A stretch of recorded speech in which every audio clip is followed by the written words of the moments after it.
حضرت عمر جن کو تخت حکومت پہ بیٹھتے تھے اور ان کا تخت کو سونے زبرجد کا نہیں تھا، مسجد نبوی کی چٹائی تھی، اور سارا دن وہاں بیٹھ کے لوگوں کی باتیں سنتے، اور جب رات کے اندھیرے گہرے ہوتے عمر بھیس بدل کے مدینے کی گلیوں کا گشت کرتے۔ کہا تمہارے گھر سے دھواں نکل رہا ہے اور بچے رو رہے ہیں، ان کو کھانا کیوں نہیں دیتی؟ کہنے لگی عمر کی جان کو رو رہی ہوں۔ عمر کے پاؤں تلے سے زمین نکل گئی۔ کہا کیا ہوا؟ کہا 3 دن سے ہمارے ہاں کھانے کے لیے کچھ نہیں ہے، روزانہ بچے روتے ہیں اور میں ہنڈیا کے اندر پتھر ڈال کر کے نیچے سے آگ ڈالتی رہتی ہوں کہ بچے انتظار کر کر کے سو جائیں گے، کم وقت سو بھی نہیں رہے، اور وہ پتھر پکیں گے بھی کیا، اور میں عمر کی جان کو رو رہی ہوں۔ حضرت عمر کا کلیجہ دہلنے لگا، فوراً پلٹے، واپس بیت المال میں آئے، گھی کا ایک کنستر لیا، آٹے کی بوری لی، مرچ مسالہ جات بہت کچھ اٹھایا، اپنے کندھے پہ رکھا، بوری اپنی کمر پہ لا دی۔ عمر بیت المال سے نکلے تو آپ کے خادم اسلم نے دیکھ لیا، آگے بڑھا، کہا میرے آقا میں اٹھاتا ہوں۔ عمر کی آنکھوں میں آنسو ہے۔ کہا اسلم قیامت کے دن میرا بوجھ اٹھا لو گے؟ کہا قیامت کے دن تو اپنا اپنا بوجھ اٹھانا پڑے گا۔ کہا عمر کو آج اپنا ہی اٹھانے دو۔ حضرت عمر وہ گھی کا کنستر اور وہ آٹے کی بوری سر پہ اٹھائے ہیں اور اس خاتون کے گھر جاتے ہیں اور دستک دیتے ہیں۔ وہ جب دیکھتے ہیں اس کی جان میں جان آ جاتی ہے۔ کہا جلدی جلدی آٹا گوندو، اور عمر سبزی کاٹنے لگ جاتے ہیں۔ حضرت عمر رضی اللہ تعالی عنہ سبزی تیار کر دیتے، ادھر آٹا گند جاتا ہے، اور پھر اوپر چولہا رکھا جاتا ہے، چولہے کے اندر آگ رکھی جاتی ہے، وہ کھانا پکانے لگتی ہے، آگ بجھتی ہے۔ تاریخ نے لکھا ہے آگ بجھنے لگتی ہے، عمر جھک کر کے پھونکے مارتا ہے، عمر جھک جھک کے پھونکے مارتا ہے۔ کھانا پک گیا اور بچوں کے سامنے کھانا رکھ دیا، بچے کھا رہے ہیں۔ اب بچے رو رو کے نڈال ہو چکے تھے۔ حضرت عمر اپنے ہاتھوں کو اور اپنے گھٹنوں کو اور اپنے پاؤں کو زمین پہ لگا کے، جس طرح بکری کا بچہ چلتا ہے، ویڑے کے اندر کبھی ادھر چلتے ہیں کبھی ادھر چلتے ہیں، تاکہ بچے مجھے دیکھ کے خوش ہوں اور دل میں کہتے عمر جتنا رلایا ہے اب اتنا ہنسانا بھی پڑے گا۔ تو کبھی عمر امیر المومنین، یہ میں کسی آج کے جو ہے وہ لوگوں کے ووٹوں پہ منتخب ہونے والے حکمران کی کہانی نہیں سنا رہا، میں اس عمر کی کہانی سنا رہا ہوں جو 23 لاکھ مربع میل کا حکمران ہے، آدھی دنیا کا بادشاہ ہے۔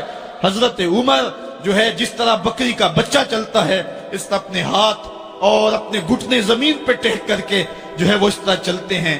بچے عمر کو دیکھ کے مسکراتے ہیں۔ جب بچے مسکرانے لگے تو حضرت عمر نے اس خاتون سے کہا بڑھیا عمر کو معاف کر دے۔ اس نے کہا تو اتنی ہمدردی کیوں کرتا ہے؟ کہا عمر بیچارہ بڑا پھنسا ہوا ہے، فکر ہے اس کو یرموک و فسطاط و حلوان کی، جب فتح ہے مصر تو تیاری ہے ایران کی، آتے جاتے وفد سے ملاقات بھی کرتا ہوگا اور شب کو معلوم حالات بھی کرتا ہوگا، کانٹوں میں الجھی ہوئی بیچارے کی جان ہے، نیند اس کو بھی آتی ہے، آخر وہ انسان ہے، میری بہن عمر کو معاف کر دے۔ اس نے کہا نانا عمر کی بات میرے سامنے نہ کر، قیامت کا دن ہوگا، عمر کا گریبان ہوگا اور میرا ہاتھ ہوگا۔ جب اس نے یہ بات کہی تو عمر برداشت نہ کر سکے، بچوں کی طرح بلک بلک کر رونے لگے۔ کہا وہ بد نصیب عمر تیرے سامنے ہے، آج ہی کہلا جو کہنا ہے، قیامت کے دن مجھے معاف رکھنا۔ اس نے کہا تو عمر ہے؟ کہا بد نصیب عمر تیرے سامنے کھڑا ہوں۔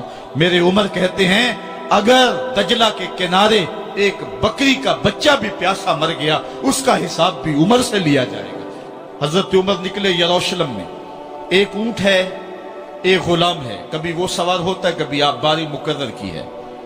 جب قریب پہنچے یروشلم کے تو عمر کی باری نکیل پکڑنے کی اور غلام کی باری اوپر سوار ہونے کی آ گئی۔ غلام نے کہا آقا میں مرضی سے اپنی باری چھوڑتا ہوں، آپ آ جائیں، دشمنوں کے مفتوحہ علاقے میں آ رہے ہیں، تازہ تازہ علاقہ فتح ہوا ہے، اسلام کی شان و شوکت ظاہر ہو۔ عمر نے کہا اسلام کی شان و شوکت ایسے ظاہر نہیں ہوتی ہے، اپنی باری پہ تم بیٹھو گے، اپنی باری پہ میں بیٹھوں گا۔ لوگ منتظر کھڑے ہیں، دور سے جب دیکھا کہا اس کی ہیبت سے کانپتے تھے ہم، یہ تو کوئی حبشی لگتا ہے، رنگ کالا ہے، ہونٹ موٹے ہیں، اس سے تو زیادہ حسین اس کا غلام ہے جو آگے آگے چل رہا ہے۔ حضرت ابو عبیدہ نے کہا دھوکہ کھا رہے ہو، ہمارا آقا وہ نہیں ہے جو اونٹنی کے اوپر سوار ہے، ہمارا آقا وہ ہے جو لگام تھامے آگے آگے چل رہا ہے۔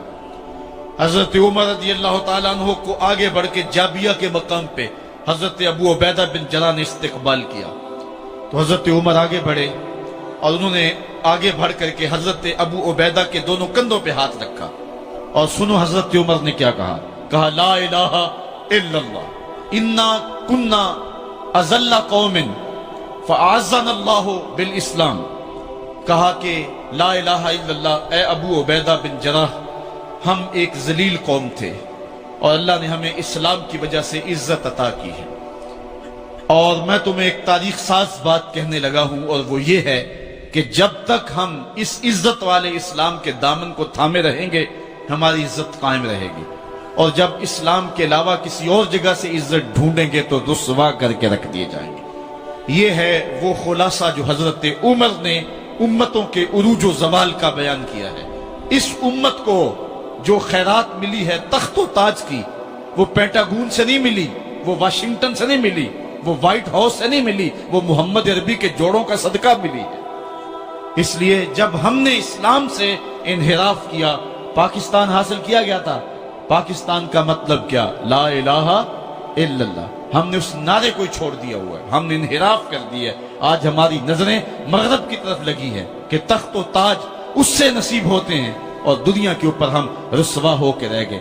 ہماری پستی، ہماری زبوحالی، ہماری ذلت کا سبب یہ ہے کہ جس جگہ سے ہمیں عزت ملی تھی ہم نے وہ مرکز ہی چھوڑ دیا ہے۔ اس مرکز حیات کو، اس مرکز زندگی کو، اس مرکز عزت کو ہم نے چھوڑ دیا ہے، اور دنیا کے اوپر ہم رسوا ہو رہے ہیں۔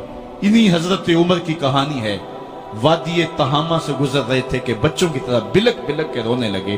کہا عمر جوان آدمی ہو اور بچوں کی طرح بلک کے رو رہے ہو؟ کہا تم نہیں جانتے، مجھے بچپن کی کہانی یاد آ گئی۔ کہا کیا کہانی ہے؟ کہا یہی عرض تہامہ تھی، میرے باپ خطاب نے مجھے 5 اونٹ دیے تھے، کہا انہیں لائن میں کھڑا کرو سیدھا۔ میں آگے والا سیدھا کرتا تھا، پیچھے والا ٹیڑھا ہو جاتا، پیچھے والا سیدھا کرتا، آگے والا ٹیڑھا ہو جاتا۔ میرے باپ خطاب نے مجھے بڑا مارا۔ کہا ایک عرب کے بیٹے ہو کہ تم سے 5 اونٹ لائن میں کھڑے نہیں ہوتے؟ کہا ایک زمانہ عمر پہ وہ تھا کہ اس سے 5 اونٹ لائن میں کھڑے نہیں ہوتے تھے، اور آج شرق سے لے کر غرب تک 23 لاکھ مربع میل کی حکمرانی، اور انسان بھی لائن میں کھڑے ہیں۔ یہ محمد عربی کے جوڑوں کا صدقہ نہیں ہے تو اور کیا ہے؟ عمر سے تو 5 اونٹ لائن میں کھڑے نہیں ہوتے تھے۔